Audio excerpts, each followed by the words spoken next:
Bom dia, gente. Vamos apresentar o caso clínico 4. Para começar, a nossa história é uma senhora, a dona Jaci Pereira Pimentel, de 78 anos, que ela reside na Casa de Repouso Imaculada Conceição, que fica no Mato Grosso do Sul, na região do Pantanal. Ela deu entrada na emergência com sintomas de febre, tosse, dificuldade para respirar e dor torácica, e sinais de lesões cutâneas na face e pavilhões auriculares em membros superiores e inferiores.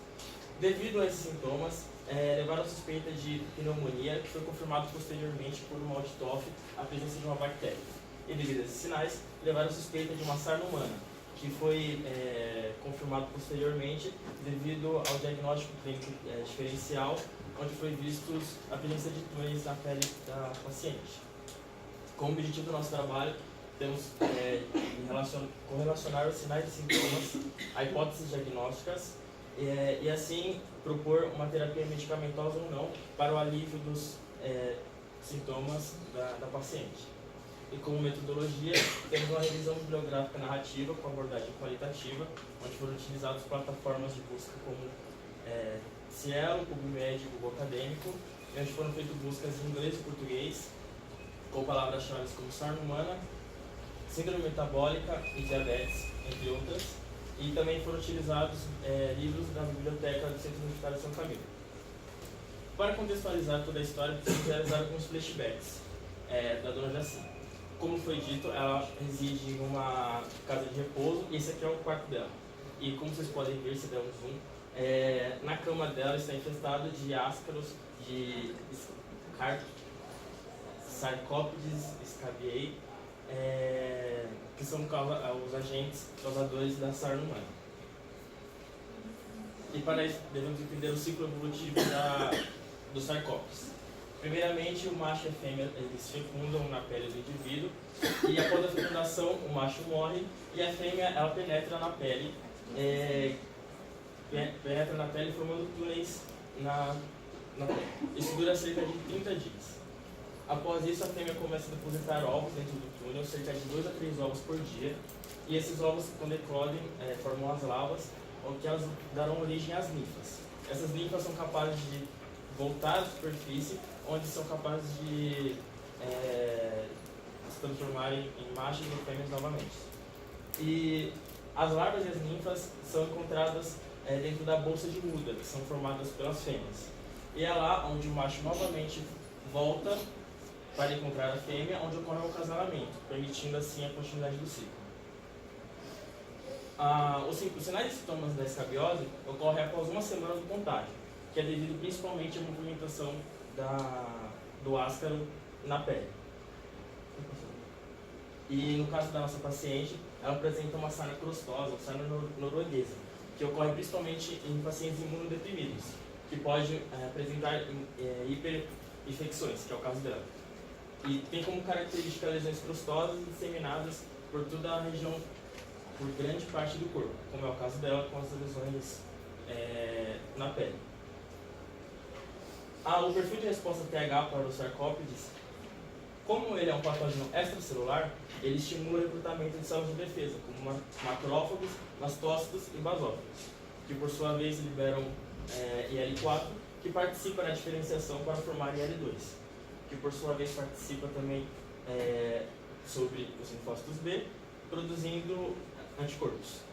Vale ressaltar que, por ser um patógeno extracelular, a imunidade inata não é eficaz, pois ela tem mecanismos de evasões que fazem com que o patógeno persiste no organismo do indivíduo.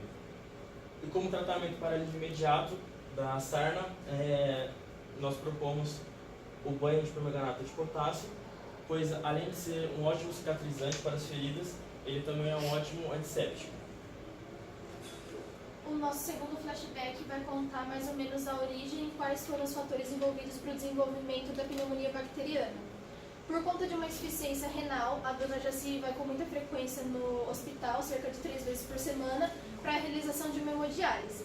Então, em uma dessas idas e vindas ao hospital, ela tomou uma chuva, e o que possibilitou uma instalação de um vírus da gripe, deixando ela gripada. Isso fez com que ocorresse uma queda no seu sistema imune, gerando um ambiente propício para a infecção por micro-organismos oportunistas, como é o caso da Pseudomonas aeruginosa. E vale ressaltar que essa bactéria é frequentemente encontrada nos catéteres utilizados para hemodiálise. Tudo isso poderia ter sido evitado caso a dona Jaci tivesse participado das campanhas de vacinação propostas pelo Ministério da Saúde. Dentre elas, nós temos as principais, que são as de rotina, que são para a influenza, as pneumocócicas, a tríplice bacteriana e a febre amarela.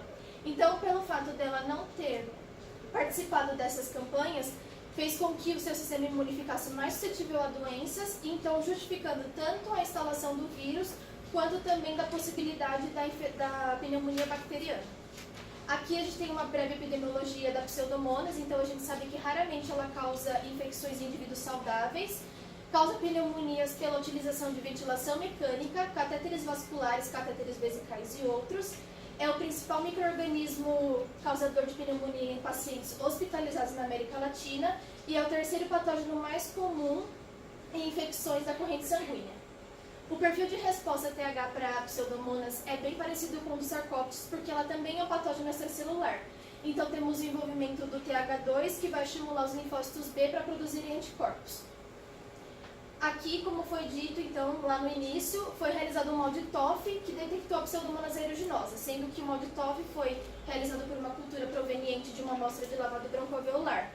E sabendo que a Pseudomonas é uma bactéria multiresistente, os médicos decidiram fazer um tratamento empírico com o imipenem, que é um beta-lactâmico, e isso se deve principalmente ao fato de não saberem ainda quais são as resistências que a bactéria apresenta e por ser um antimicrobiano muito comum e utilizado pelos médicos em casos de pacientes que adquirem a pneumonia em ambiente hospitalar.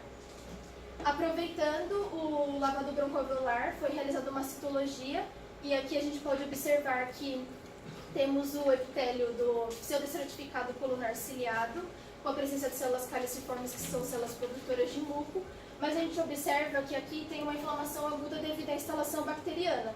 Isso pode ser observado pela alta quantidade de neutrófilos. A gente tem que ressaltar que são processos reacionais, são sofrimento celular, então a gente não pode relacionar nada disso com nenhum processo neoplásico. E também é possível que algumas células epiteliais, diante desse quadro, fiquem alteradas. Como tratamento para o alívio dos sintomas causados pela pneumonia, a gente indica que a dona Jaci faça uso do paracetamol, que é um antipirético, então vai atuar para diminuir a sua temperatura corporal, e também é um analgésico que vai diminuir a sua dor torácica. Desculpa. Depois que ela deu entrada na emergência, os médicos suspeitaram de outras doenças de base. Então, eles começaram a realizar um histórico clínico para poder ver direitinho toda essa parte. Então, a primeira que a gente vai falar é a hiperglicemia, que é advinda de uma diabetes do tipo 2 não tratada. Essa hiperglicemia evoluiu para uma insuficiência renal, e essa, por sua vez, deu origem a uma hipertensão arterial. Mas, atualmente, como foi dito, a insuficiência renal é tratada por hemodiálise a 3 vezes por semana. Porém, não foi suficiente para evitar a queda da eritropoetina, levando a paciente a um quadro de anemia. Então, foi realizado um hemograma completo em equipamento automatizado, e aqui a gente pode observar o eritrograma. Então, tanto os eritrócitos, a hemoglobina e o hematócrito estão baixos, então caracterizando uma anemia. Essa anemia, por ser de origem de uma doença de base, é classificada como anemia de doença crônica.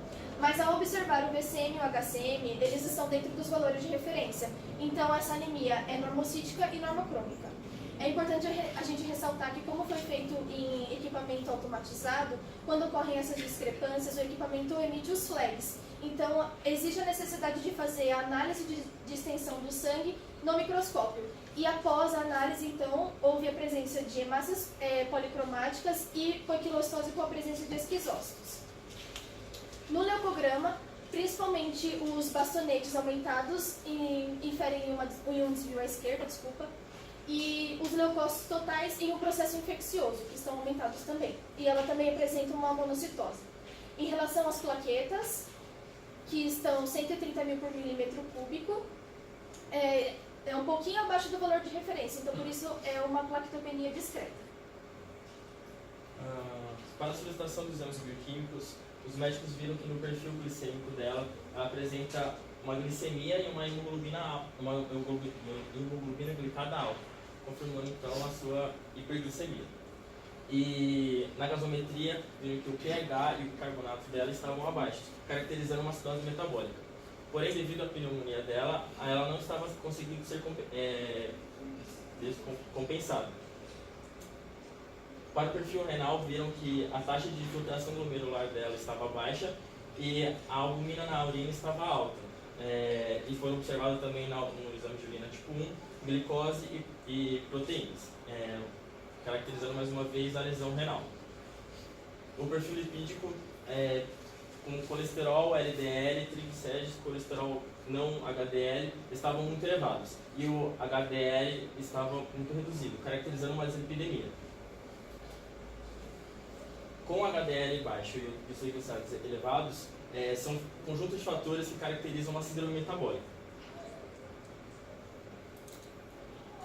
Com isso, os médicos foram conversar com a dona Jaci e viram que realmente ela sempre teve os índices calóricos muito altos, porém ela nunca foi atrás disso. Então desconfiaram que poderia ser uma causa genética, no caso a hipercolesterolemia familiar, que pode ocasionar uma doença cardiovascular aterosclerótica, que pode fazer com que os níveis de o LDL penetre os carreadores, se fixem na parede do vaso, causando estreitamento e conseguinte, fazer com que não chegue o suporte sanguíneo até o tecido muscular cardíaco. E isso pode ser sugestivo de uma insuficiência cardíaca congestiva, devido aos altos índices de LDL. Seria bom que a dona Jaci realizasse o sequenciamento para a confirmação do diagnóstico da hipercolesterolemia familiar. Porém, como é um exame muito caro, ela não pôde, então é sugestivo. Para a realização do sequenciamento, ele é feito principalmente sequenciando os exons dos receptores de LDL e de apoproteínas. Então, primeiro se deve isolar e identificar o gene de interesse, e após a denaturação, se adiciona oligonucleotídeos conhecidos como extremidades da fita de DNA, e com isso se fixam os fragmentos a flow cell. Após isso, ocorre o anelamento dos primers específicos e o anelamento dos oxonucleotídeos fluorescentes de acordo com a sequência alfa. E isso vai sendo lido pelo software e são interpretados os sinais emitidos pela flow cell. Isso é repetido diversas vezes e a produção dos resultados é feito com a base de dados, é feito se ela apresenta a doença, se presente ou ausente. Com o sequenciamento, ele é o sequenciamento de nova geração, ele apresenta uma alta sensibilidade e especificidade, pois ele é capaz de confirmar o diagnóstico e detecta que tipo de mutação está presente e o risco associado a ela. E além disso, apresenta uma alta exatidão e precisão, pois reconhece os fenótipos menos agressivos e ainda permite diferenciar a hipercolesterolemia familiar de outras doenças genéticas. E apresenta uma alta especificidade. Apesar de ser caro, ele é muito concreto no diagnóstico, como por exemplo da dona Jaci.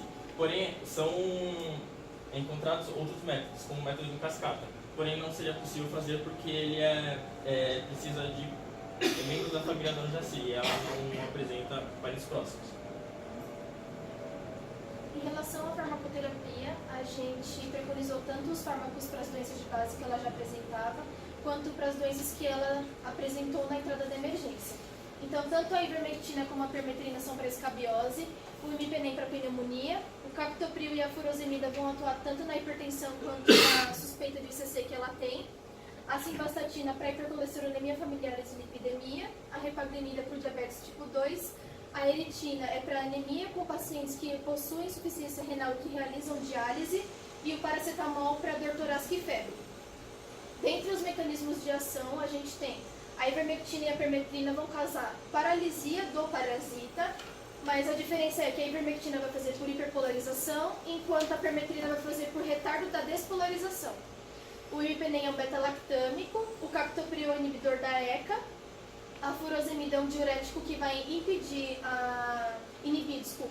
a sódio-potássio 2-cloreto, a simvastatina é um inibidor da HMG-CoA redutase, a repaglinida vai induzir a secreção de insulina pelo fechamento dos canais de potássio ATP dependentes que estão presentes na célula beta, e a eritina vai mimetizar a eritropoetina humana. E o paracetamol promove a analgesia porque ele aumenta o limiar da dor e também ele promove a antipirese porque ele atua no centro hipotalâmico, que é a região reguladora da temperatura corporal. Em relação à farmacocinética, a gente tem que todos os fármacos sofrem absorção intestinal, com exceção da permetrina, que é de uso tópico, e a eritina e o imipenem, que são administrados por via endovenosa. A excreção de todos os fármacos é renal, com exceção da ivermectina e da eritina, que são feitos por fezes, e a simvastatina e repaglinida por via biliar. Todos os fármacos são biotransformados no fígado, com exceção do imipenem, que sofre biotransformação renal. Vocês se lembram que no início da apresentação a gente tinha dito sobre a multiresistência e do tratamento empírico? Então, em relação às resistências que a Pseudomonas pode apresentar, a gente colocou aqui algumas, mas que não necessariamente são da nossa cepa. Então, a gente tem, principalmente, bomba de fluxo, produção de beta-lactamase, principalmente a carbaphenemase e outros. Essas resistências, então, contribuem para um baixo nível de sensibilidade aos antimicrobianos, dificultando cada vez mais o tratamento das doenças e proporcionando que cada vez mais a bactéria consiga utilizar os seus fatores de virulência. Aqui, então, a gente tem os fatores de virulência em relação ao nosso caso, que são as proteases, que podem ser tanto elastases como hemolisina. Dentro das elastases, a gente tem a LAS-A e a LAS-B, que contribuem para uma destruição tecidual, e a hemolisina, a gente tem a fosfolipase C e o raminolipídio, que contribuem para a destruição do surfactante. Quando somadas a destruição tecidual com a destruição do surfactante, a gente tem um quadro de atelectasia pulmonar. E isso, se não tratado rapidamente, evolui para uma falência respiratória. E quando isso somado ao quadro atual da nossa paciente, que já sofre várias doenças de base e também tem um sistema imune deficiente, isso faz com que ela venha a óbito. Como conclusão, então, através dos parâmetros bioquímicos que puderam confirmar para a gente todas as doenças de base que ela apresenta, dentre elas a dislipidemia, nós podemos dizer que a dislipidemia é advinda de uma hipercolesterolemia familiar, uma doença genética, que pode ser diagnosticada por um método molecular, que é o NGS, e ainda assim a gente coloca a sugestão de uma ICC advinda dessa doença genética. As condições de moradia dela, devido a uma má higienização dos lençóis, proporcionaram então a infestação por Sarcoptes scabiei, gerando a sarna norueguesa. Aqui a gente tem insuficiência renal e, gente, essa síndrome metabólica não era para estar aqui, tá? Foi um erro de digitação. Então, a insuficiência renal fez com que ela evoluísse para um quadro de anemia e tendo a necessidade constante de uma hemodiálise. A falta de vacinação, a gripe, o fenômeno externo e a chuva levaram a uma queda da imunidade. Essa queda da imunidade, quando somada à realização da hemodiálise, foi uma porta de entrada para a pneumonia bacteriana por Pseudomonas aeruginosa. E sabendo que ela é uma bactéria multiresistente, somada à condição atual dela, que, como foi dito, ela tem várias doenças de base, mesmo tratando tanto a bactéria quanto as outras doenças, o tratamento não foi eficaz, então foi inevitável o óbito.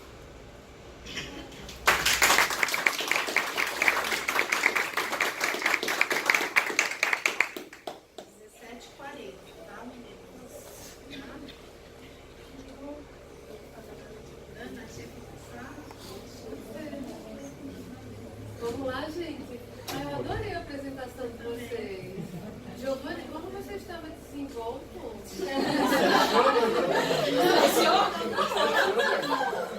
Sabe o que acontece, gente? É o processo natural da coisa.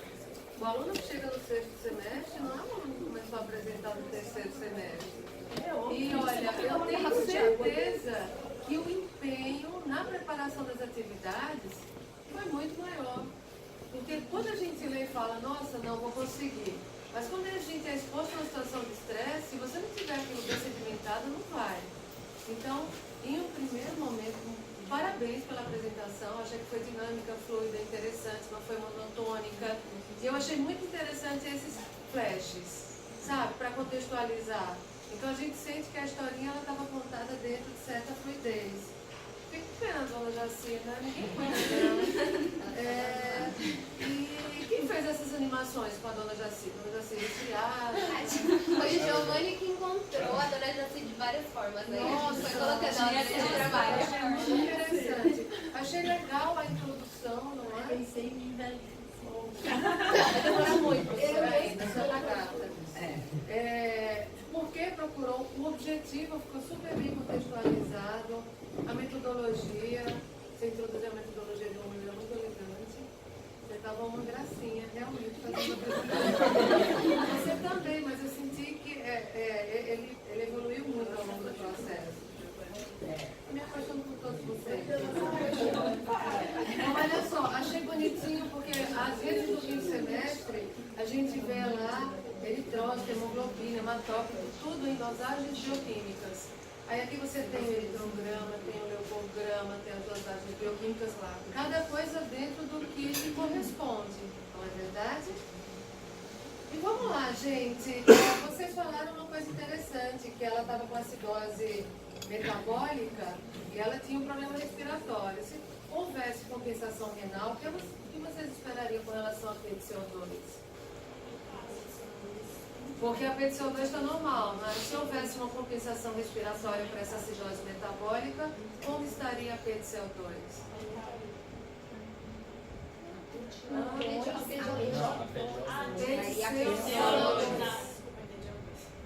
porque a PCO2 não vai alterar diretamente para a sanguíneo, não? A compensação faria o quê? Com essa P de CO2?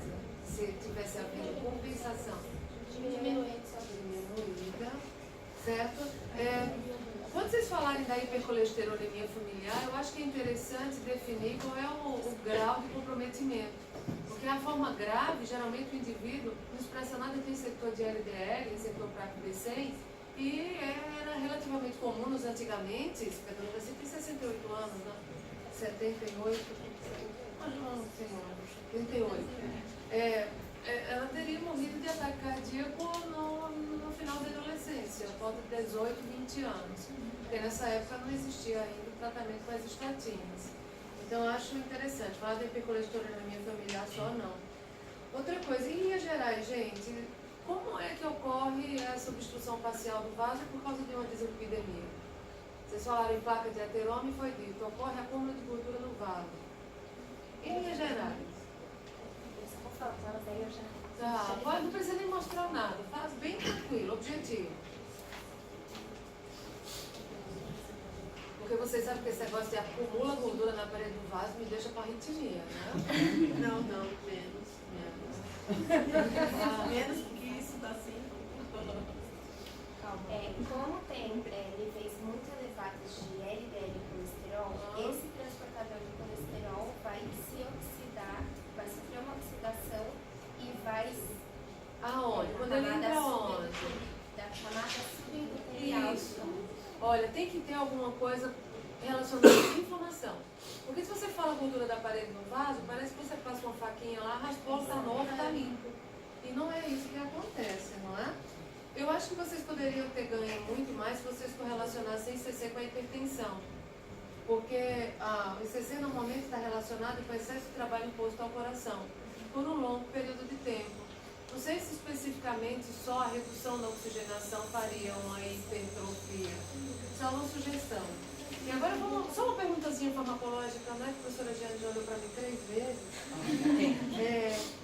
A furosemida é um antihipertensivo super interessante. Outra coisa, pode ser prescrito também para quadros de insuficiência cardíaca, não é? É um diurético de alça, só que ele pode causar hipocalemia. Vocês acham que essa seria uma reação adversa que poderia ocorrer com essa paciente? Uma dona Jaci? Não, mas como a gente está fazendo associação de dois antihipertensivos, isso diminui as chances dos efeitos adversos. Por quê? Porque você pode potencializar a chance do efeito adverso. Se você tiver a furosemida e um tiazídico, você potencializa a chance de uma hipocalemia. Por que com o captopril não? Porque eles envolvem mecanismos diferentes. Mas a tiazida também. O captopril atua em qual sistema? Ah, tá. Qual é o último nome desse sistema? Aldosterona. O que a aldosterona faz?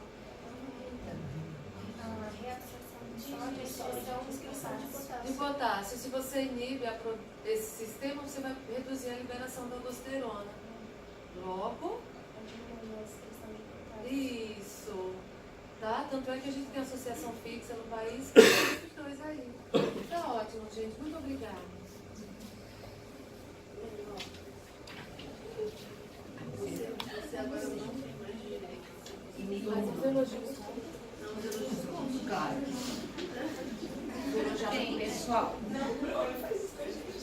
Parabéns. Achei, assim, uma dinâmica fantástica de vocês. Vocês ambos apresentaram muito bem, muito claro, tá? E isso é muito importante, né? Nessa altura que vocês vão estar, e alguns já estão, caindo no mundo, certo? Então, isso é muito importante. Uma coisa que eu gostaria de falar, em qualquer trabalho que a gente faz, a gente nunca coloca o nome do paciente, tá, gente? São as iniciais sempre, certo? Porque isso faz parte da ética, tá? Então, não é crítica, é uma coisa que vocês... Porque a gente tem, é a mesma coisa, eu chego aqui, quando eu conto os casos para vocês, eu falo, mas eu sempre falo a paciente ou paciente. Mas isso é para vocês em trabalhos, tudo, sempre as iniciais, ok?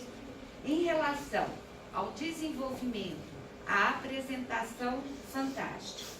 Agora, para a Jane ficar brava comigo, eu vou lá para a parte da hemato, na qual vocês desenvolveram muito bem, como nós tivemos o checkpoint, eu acho que foi muito importante esse checkpoint, a gente conseguiu, e o que mais me deixa satisfeita é o amadurecimento hematológico que vocês conquistaram, onde que vocês deixaram claro a presença, um hemograma claro, certo? Entendível para a nossa área e principalmente correlacionando as deficiências. E aí vocês falaram da eritropoetina e eu queria saber qual o papel importante da eritropoetina. Vai, mano. Senão, ó. A eritropoetina vai atuar como hormônio, induzindo a proliferação da linhagem linfóide. Então, resolveria o problema da anemia. Mas se ela está com essa anemia, porque ela está com o quê? Com insuficiência renal. Ela não está produzindo suficientemente a eritropoetina natural, então é possível fazer o uso da eritina. E sempre que o rim é o quê? O órgão que produz a eritropoetina. Muito bem. E muito importante vocês falarem, para todo mundo também ficar cada vez mais claro, da automação, que veio muito bem, mas que nós precisamos entender para podermos otimizar cada vez mais o tratamento do paciente. Em relação a esse processo infeccioso que a paciente apresentava, o nível do desvio à esquerda dela é muito grave ou é responsivo ao quadro dela? Não, um desvio moderado, responsivo ao quadro dela. Muito bem. Parabéns mais uma vez. Da minha parte, eu estou muito satisfeita e muito orgulhosa de vocês. Obrigada.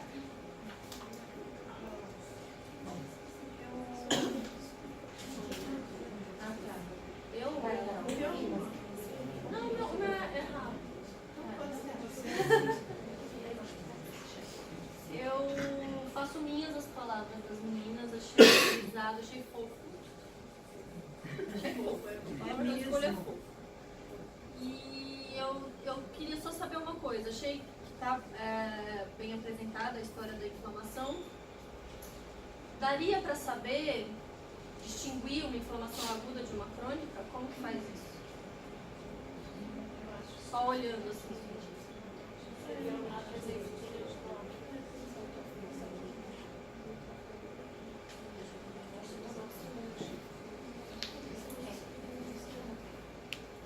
Na inflamação aguda, nós podemos observar a presença de neutrófilos. Já na crônica seria monócitos ou macrófagos. Monócitos? Linfócitos? Ou macrófago? Monócito não. Ah, tá.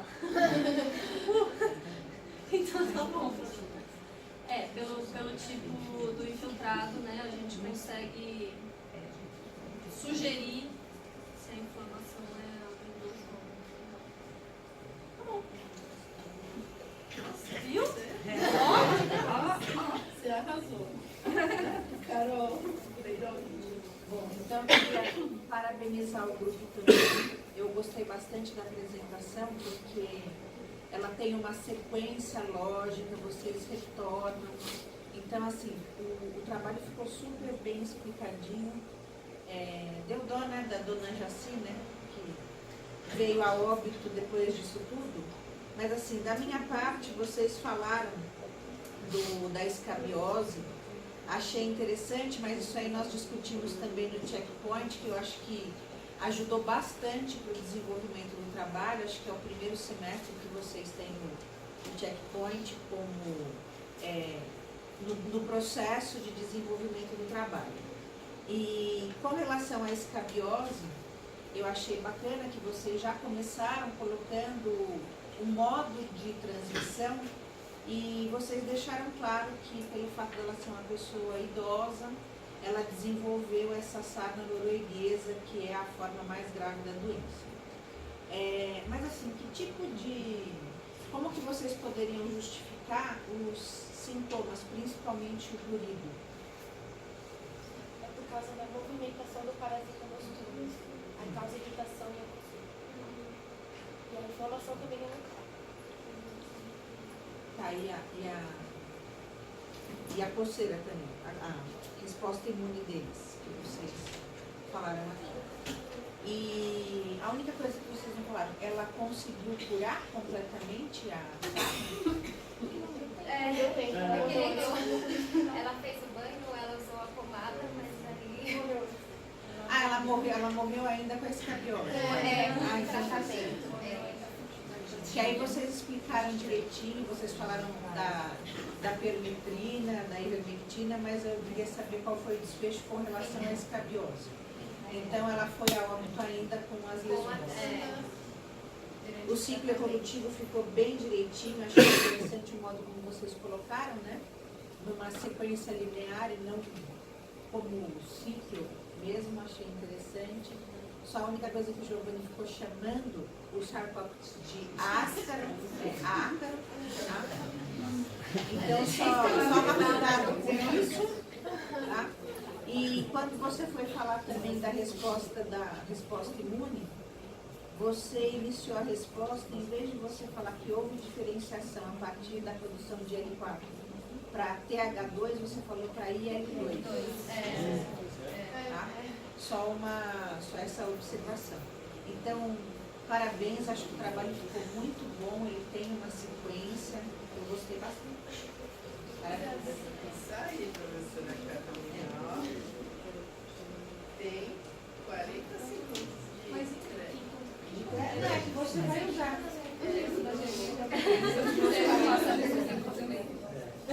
Seguinte, gente, não precisa dizer que tá lindo, né? Como disse Carol, tá fofo.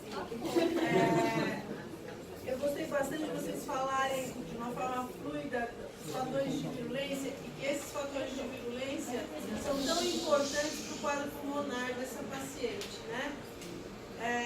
E agora eu tenho uma dúvida. Ela tinha realmente uma pseudomonas aeruginosa MDR, né? Multidrogas resistentes ou não? Sim. Então, o mal de TOF, mais todos os testes de sensibilidade mostram uma MDR. Quer dizer, eles entraram com o empírico, mas... E não funcionou. No caso, ela era resistente à beta-lactamase também. Então, a carbapenemase. E daí ela não... E vocês chegaram a dar uma olhadinha para mim no mecanismo de ação do ibuprofeno? Ele inibe a síntese da parede celular, não é?